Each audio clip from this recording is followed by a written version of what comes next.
Bonjour à tous et merci de nous retrouver sur BFM2. La guerre entre Israël et le Hamas qui se poursuit. Le Hamas s'est d'ailleurs dit aujourd'hui opposé à un accord de trêve qui maintiendrait une présence militaire israélienne à Gaza, tout en acceptant de libérer 10 otages retenus dans le territoire palestinien. On en parle avec l'envoyé spécial de BFM TV, Clémence Dibou. Bonjour. Vous êtes sur place à Tel Aviv, en Israël, avec Benjamin Danan. Ces dernières informations, Clémence, et ces négociations qui, on le comprend, patinent pour l'instant sur une potentielle trêve.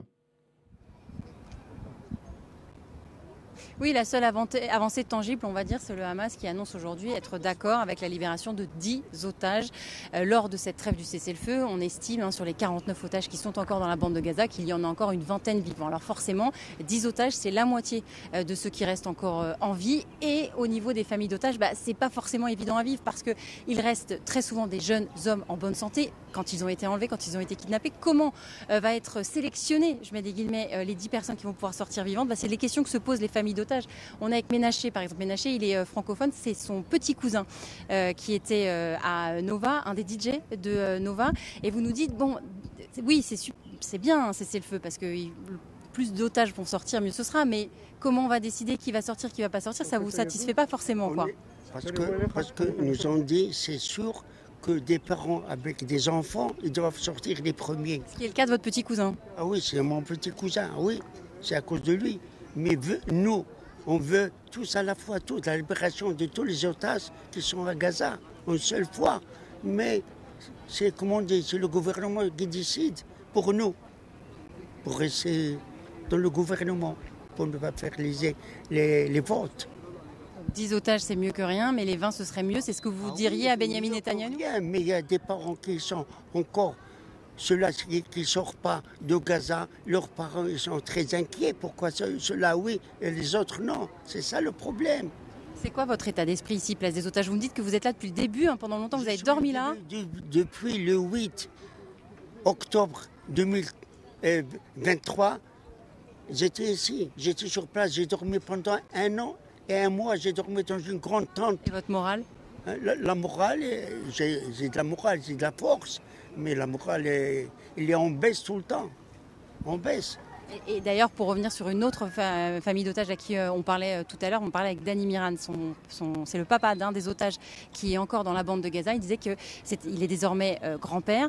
Et la petite fille, la fille de l'otage, elle va avoir son anniversaire à la fin du mois. Et il garde l'espoir que sa petite fille pourra fêter son anniversaire avec son papa de retour de Gaza. C'est un peu l'état d'esprit ici sur cette place des otages. Oui, on le comprend, Clémence, difficile pour les familles de ces otages de savoir ce qui se passe, évidemment, dans la bande de Gaza. C'est la même situation, évidemment, pour les journalistes. Vous ne pouvez pas vous rendre sur place. Évidemment, comment vous pouvez travailler, comment vous pouvez, évidemment, savoir ce qui s'y passe, ce qui se dit dans la bande de Gaza, Clémence? C'est très difficile, on a fait plusieurs demandes à maintes reprises. Moi-même, j'ai pu rentrer brièvement dans la bande de Gaza, mais c'était avec l'armée israélienne pour voir des tunnels du Hamas qui avaient été mis sous contrôle de l'armée israélienne. Impossible sinon quand on fait les demandes. On a aussi travaillé, essayé avec le biais d'ONG notamment.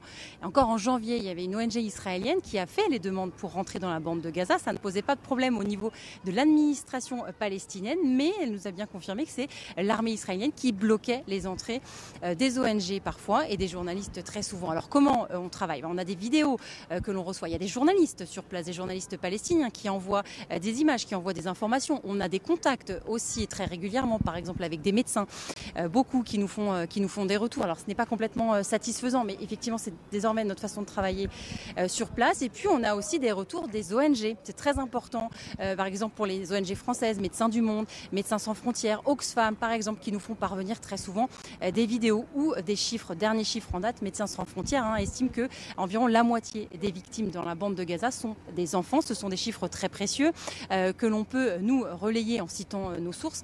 Pour l'instant, il n'est pas possible de rentrer dans la bande de Gaza. Il n'y a d'ailleurs qu'un seul point de passage en ce moment qui est encore en cours, c'est celui de Kerem Shalom au sud, et c'est déjà assez compliqué pour les camions humanitaires de rentrer dans la bande de Gaza.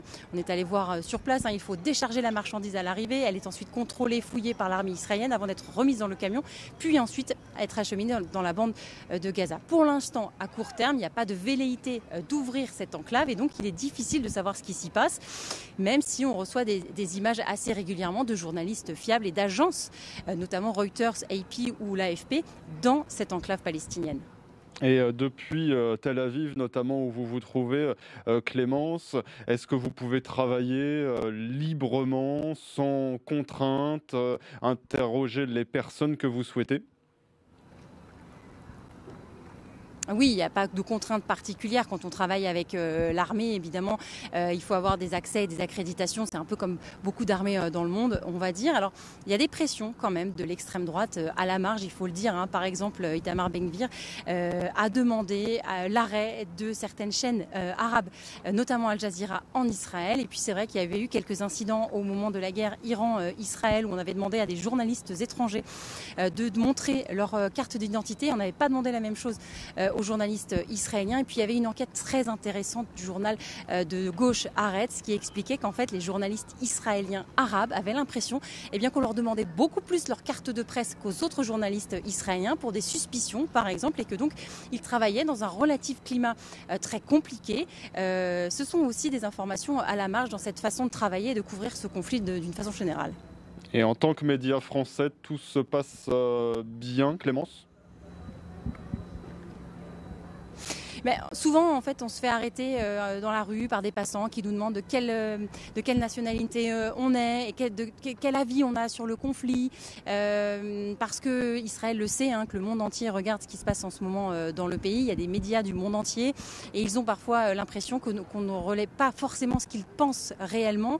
Et il faut dire que l'opinion publique, elle est très divisée ici, très fracturée. Donc quand on parle à une personne, c'est pas forcément le même ressenti pour une autre personne. On vous a montré dans le cadre de reportages des Israéliens qui veulent l'arrêt de cette guerre. On a vu aussi des Israéliens qui ne veulent pas entendre parler de l'arrêt de cette guerre et qu'il faut continuer. Donc c'est une ligne de fracture et souvent on nous prend à partie verbalement, je veux dire, pour nous demander ce qu'on en pense, nous, journalistes occidentaux. Et c'est assez difficile de leur faire comprendre que nous, on essaye de raconter ce que l'on voit et pas qu'on a de parti pris particulier. Eh bien, merci beaucoup. Clémence Dibou, envoyée spéciale de BFM TV à Tel Aviv, depuis une semaine maintenant, sur place avec Benjamin Danan. Merci beaucoup à vous deux pour ce point de situation, évidemment, sur le conflit qui se poursuit entre le Hamas et Israël. Merci de nous avoir suivis sur BFM2. Restez bien avec nous. Un nouveau direct à suivre dans quelques